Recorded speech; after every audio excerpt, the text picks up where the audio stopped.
है कि फायरिंग के ऑर्डर हुए हैं, लोग हट जाए, इस तरह की कोई अपील की गई? हाँ, मैंने की थी। वो ये था कि मैं मौके पर उस टाइम गया था, मुझसे डीएम साहब ने कहा था, एसपी साहब ने कहा था कि आप मौके पर जाएं और भीड़ को आप सेटिस्फाई करें।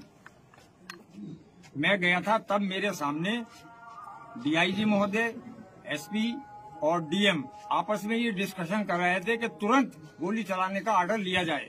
कौन कर रहे थे? एसपी साहब थे, डीएम साहब थे और डीआईजी साहब थे। मैं उस टाइम वहां मौजूद था।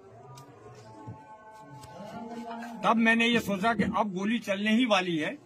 मैंने पब्लिक से अपील की, बहुत ज्यादा अपील की, वहां पहुंचकर भी अपील की, लेकिन 75% लोग वापस चले गए। कुछ लोग यही सोचते रहे कि खुदाई अभी भी जारी है, ये खुदाई क्यों हो रही है।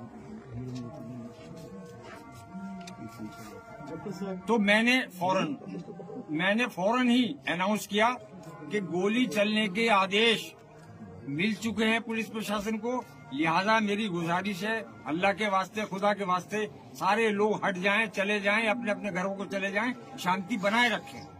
उसके बावजूद भी कुछ लोग वहाँ ये जानने के लिए रहे कि क्या वाकई में जामा मस्जिद की खुदाई हो रही, और किसी लिए नहीं, इसलिए। खुदाई की अफवाह किसने फैलाई? जी, खुदाई की अफवाह किसने फैलाई? खुदाई की अफवाह इसलिए फैली कि वो पानी जब चारों तरफ चला तो पब्लिक में ये अफवाह हो गई, ये भ्रम हो गया, ये हो गया कि खुदाई चल रही है इसलिए ये पानी आ रहा, क्योंकि वो पानी आने का कोई टाइप था नहीं। अंदर से लगातार अनाउंसमेंट भी हो रही है और उसके बाद भी अफवाह फैल रही है, तो ये तो कहीं ना कहीं आप लोगों की कमियां रही ना? नहीं, हमारी क्या कमी रही, हम तो बराबर अनाउंस कर रहे हैं। पानी की जो कमी है, सबसे बड़ा जो अफवाह फैली है वो पानी को देख के फैली है कि ये पानी क्यों आ रहा है। इसका मतलब ये है कि अंदर खुदाई हो रही है, जबकि हम बराबर अनाउंस कर रहे थे वहाँ खुदाई नहीं हो रही थी, लेकिन पब्लिक के जहन में यही बात हुई कि शायद खुदाई हो रही है, और ये क्यों हो रही है।